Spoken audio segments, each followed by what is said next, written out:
Hey guys, and welcome back to Shovel Knight Specter of Torment for the final main stage of the game, the Lich Yard. And I may have my reservations about the soundtrack of Specter of Torment, but the fucking remix for the Lich Yard, it's glorious, it's stupendous, the intro is fucking banging as shit, mate. That's true, yeah, I actually really like this remix. And I love the remix version of this stage because you have to remember, this was way before the Enchanters started coming in and fucking everybody's shit up. So this place is actually a straight up village which you're going through. And it's really great contrast to how we see it, you know, in the normal campaign, where it's like, it's mostly focused on the graveyard, it's all ruined and shit like that. It's just fantastic in my opinion. This is a really great stage and a really great song for it.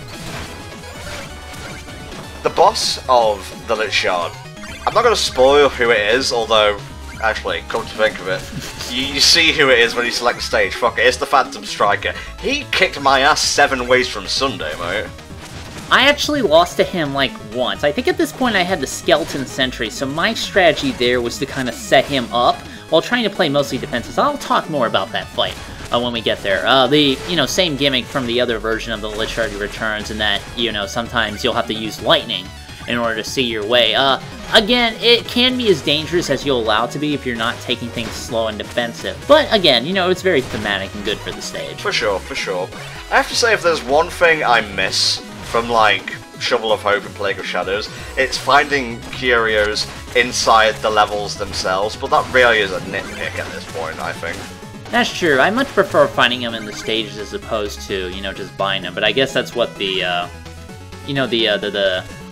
other part is for, finding the Vials of Darkness and Vials of Will to up those, if you need some sort of collectible, which is always nice. Indeed, indeed.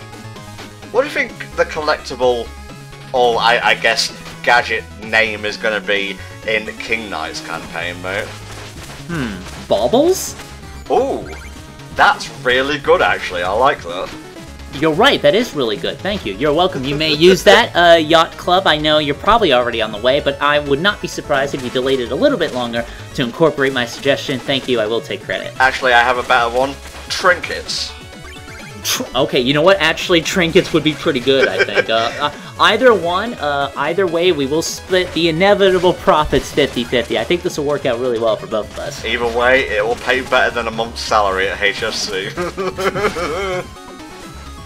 I do like the little addition here, where the fact that you have to kind of feel out these invisible spectral platforms. It kind of changes things up enough to where you're not quite, sure where to go next for that, and keeps the platforming a little bit more fresh. So I do like this feature. For sure, for sure. All in all, the Lich Yard is very fitting as a final level, as opposed to something like the Flying Machine, which is I tried to find like a satisfying order of no quarter, if you will, to go through the playthrough. What do you think of the choices I've made thus far, mate? Did it deviate from yours at all? I don't know. I personally would have just kept, like I said, Propeller Knight last. I tend to go from the least amount of gold you can earn as opposed to the most gold you can earn from clearing the stage. But your order isn't necessarily bad. I mean, that's the idea. You're supposed to be able to choose which order you want. That's how it works. I hope they keep that in King Knight's campaign, but I don't know, there might not be a story reason for it happening, because obviously it is a story-based reason, there's no gameplay reason why you're able to choose this sort of thing beyond getting more gold in a particular stage, so yeah. There we go, the wall-crawling scythe. It's got a name, but I sure as fuck don't remember. It's fantastic for taking out these flames all at once. Yeah, the Spider Scythe, I think it's called. Obviously it crawls like a spider. That just reminds me of the Spider Ball power-up from Metroid 2, and the fact that that shit's getting a fucking remake, and that's gonna be awesome! Oh, yes. Although, actually, it's not a straight-up remake, apparently, because some of the level design has been changed a little bit, and I'm gonna be honest, as someone who's actually played, but sadly not completed, Metroid 2, I watched the full playthrough on SGB. I'm basically an expert. Some of that shit could stand to be changed, and that's what remakes are for. You take out the fluff and you leave in the good stuff. Yeah, I mean, that's, how remakes work. It'll take out the crap. And, I also am somebody who have played the original, Metroid 2, and not really gotten that far with it, I'll be honest with you. It's not aged well. I actually played, I don't know if you've played another Metroid 2 remake. I played it, I didn't beat it. Lots of interesting changes with that one, but I am looking forward to, again, the official Nintendo remake. of that game. So it looks pretty good. I'm pretty hyped for it, actually. Alright, still just dealing with the flames and whatnot. Oh, they burn my very soul, Helldragon.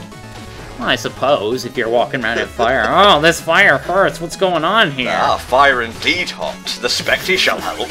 Well, what the fuck? Nobody told me fire was gonna be hot. I was just supposed to know. Oh, that's hype. That's hype. A lead-in to the fucking boss of the stage where a better platforming. Mwah.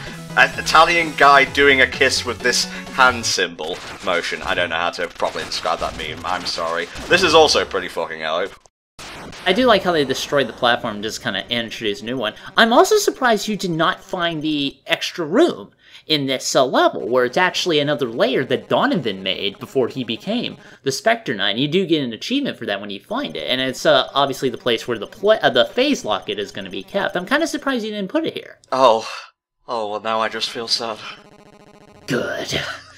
As long as End Top Sadness level has not reached its peak, HellfireComms will go on. Alright, let's see if your power is as purdy as you say it is, because if you remember back to our Plague of Shadows playthrough, I pretty much cheesed the fuck out of this guy.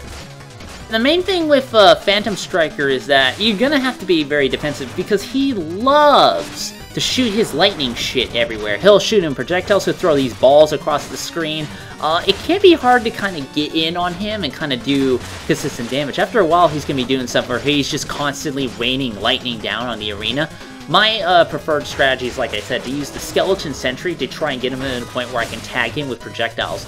And bouncing the dash slash every so often, not trying to go in for a combo necessarily, but maybe doing it a few times and kind of moving around. It was more of a battle of attrition, which is how I fought them. And I think that's the best way to fight him, because otherwise this man will just be jumping everywhere and making it a pain in the ass to actually do damage, you know what I mean? Yes, I will go on record as saying I died roughly about 5, 6, 7, maybe even 8 times a Spectre to this guy, and yes, it was due to the fact that I tried to fight him the way I fought the members of the Order of No Quarter. Slashing randomly will not help you in this. You have to be precise. Yeah, slashing randomly does not tend to help in most situations I found, except when you're trying to cut weeds, in which case, because weeds can't dodge, you know that, right? I've tested this out. Weeds cannot in fact dodge. Thank you, Helldragon. I'll be back in Shovel of Hope! I will be back in the sequel campaign. Okay, I guess I'll just awkwardly leave. Why did we go here in the first place? Alright, to recruit an ungrateful bastard, that's why. Alright, well that was the last one. He didn't want to join us. I guess we have to go and find Filler Knight and kind of see if he wants to do anything. Oh, we have one final challenge before we go to the final stages of the game, my friend. Can you guess what it is? Oh, you're gonna do this tower section? Oh yeah. This is a challenge where basically you have to platform up the tower and, you know, try to prevent falling back down. You gotta do it in one go. I did not actually finish this, and I don't remember what the prize is gonna be, so let's go ahead and, you know, wait for that. Well, I will say, I did it in one take, but you will see a cut to that correct take. Let's see if you're savvy enough to spot the, well, the transition. It's probably just gonna be like a huge glaring jump, isn't it? Well, you'll see. Now let's see, we need to create enticing commentary for a bunch of platforming. Tom, you can start! Well, yes, the tower run is fairly tricky. Even without my fucking, you know, the down button on my D-pad, giving it all this like you saw there, it's tricky. You know, I'm not sure if there's like anything like akin to rubber band AI going on with Horace down there, but I would suggest making very liberal use of your curios here, especially Judgment Rush, but try not to spam it too much. Save it for when you absolutely need to get a little bit ahead, because yeah, you can run out of darkness very quickly if you're not careful. You know, it didn't occur to me, of course, to use the Judgment Rush, but it does seem like a great way to kind of bypass stuff. And remember, you do sometimes get darkness back when you attack particular enemies, so you can use that to your advantage to kind of stock up a little bit, and then start Judgment Rushing the fuck out of everything, so... I think you actually get darkness back when you kill like 4 enemies in a row. Like, not simultaneously, obviously, just, you know, it accrues killing points, I suppose. I'm not sure how true that is. I think I have people in the audience, and I'm not sure how I didn't die there. I guess it counted the floor as being not lava or something. This is basically a huge game of The Floor is Not Lava, except the floor is a big pit. I don't know. Have you ever played that game as a kid, by the way, The Floor is Not Lava? I'm sure you have, though. You mean the floor is lava, right? Okay, The Floor is Not Lava. No, that's just the game in real life, and it's much harder and much more depressing. You're right. The floor is adult responsibilities. The floor is normal. Also, your job is unsatisfying. Also, your wife left you. The realest game. Oh man, I don't want to play this game no more. Let's just play Tiddlywinks or some shit. I will say, I think there's like a touch of randomness to this, which either A, makes it a wee bit unfair, or B, actually makes it more exciting. I've not decided. It really just depends on how badly I do at any given run, because while the whole tower won't change, I'm pretty sure it does switch up like the order of floors and whatnot, especially at the beginning. Oh man, yeah, you're actually getting really close to losing here. It's kind of nuts. Like, it does kind of seem like the AI is rubber banding a little in that sense. I can totally see where you're coming from. Right, you slash that way, you slash back. It taught you to do this beforehand. God bless good game design. You slash this way, and you slash about, and then you slash on back, and you slash on about. You jump on the walls, and you get to the top. That's what it's all about. Yeah, I did it. I should be working for the Enchantress right now, but hey, a Spectre's got to have his frivolities. I love that. Whoa. And for doing that, you get... Come on. Yes, lots of money. How much money? What, 17? Really? That's it? Yeah, that's it. Ain't fucking worth it. That sounds like work. You know, and I'm not inclined to do work unless the payoff is worth the work, you know what I mean? I think they could have like gone out of their way to give you an exclusive curio or something. Also, this giant skeleton is adorable, sitting at the table like that. I'm the Phantom Striker. Nah. Yeah, I know. I'm not really. Did I fool you? I don't know, I was convinced. I'll go back there, I swear. Sorry, I gotta get my bone chicken before I'm out. Oh, here's a familiar face. Oh yeah, it's this lady. Yeah, well, I'm just gonna give you the cold shoulder, so, bye, I guess? This is money, right? I hope? No, it's not money. It's never money. I love this. No. I'm not having fun. I had fun once and it was awful. No! I love how she gets more and more intense. Like, notice me, senpai, notice me! She starts to get a little faster, she starts vibrating intensely, moving through the floor. He's getting weaker now, it's just, God, fucking really? Ugh. If I weren't dead already, I'd die again. Yeah, I don't have blood anymore, so thanks for writing that back in my face, by the way. Begone, thought! What is Begone Thought? I don't even know what the fuck that is. It's a meme, and I believe thought stands for that hoe over there. Really? Yeah, don't ask me how I know these things. I get bored on a Tuesday afternoon, alright? And look, you get a fucking... You hold down the button to do a unique pose sort of thing. Yeah, I love how everybody gets one of those. This one is great for whenever I'm waiting for something while platforming. I'm waiting for like a platform to come down and I just sit there and I fold my arms. You know, I'm waiting any day now. Sorry, Amiibo Fairy. I'm not using Amiibos. I've got no reason to talk to you. I have Mega Man, but I don't think he'll do anything. There he is, but alas, I cannot purchase him. Well, you don't have enough bloody skulls left over from the remnants of your enemies? I'm disappointed. Well, wait a minute, where's Reese gone? Well, he's off taking a potty break. He's been standing in front of the mirror all day. Oh, hello, how are you doing? Did you climb up the face of the Tower of Fate? Well, it's either that or go through another window. Oh wait, his Terrapin can, like, fly, I think, or at the very least hover.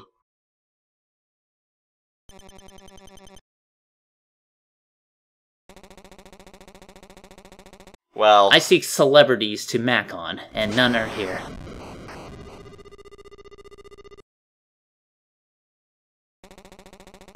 Of course, we already know what's going on, so we don't really need to hide this anymore. Yeah, it's like, oh, who is the Empress? Is it Specter Knight? Is it the Dancer Woman? Is it the Denver Broncos? Clearly it's Mole Knight. I mean, can't you tell? Fairly rotund, yes. She's rotund in all the right ways. Am I right, fellas? Auga!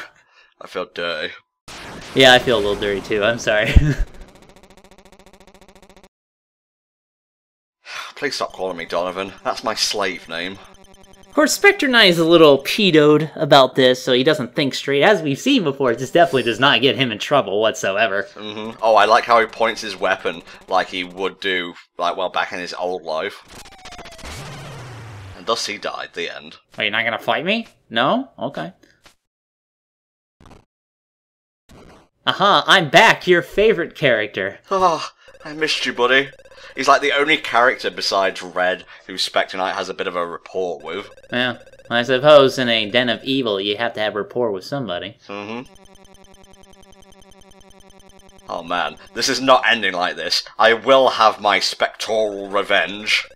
I'm gonna knife or scythe the shit out of this lady. That works, right? Let's go with that. Oh, indeed, indeed. Oh, I'm nostalgic for the start of the playthrough now, Helldragon.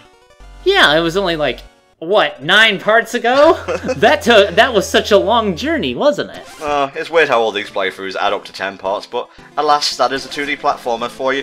We'll see you guys next time for the finale of Shovel Knight, Specter of Torment. Goodbye.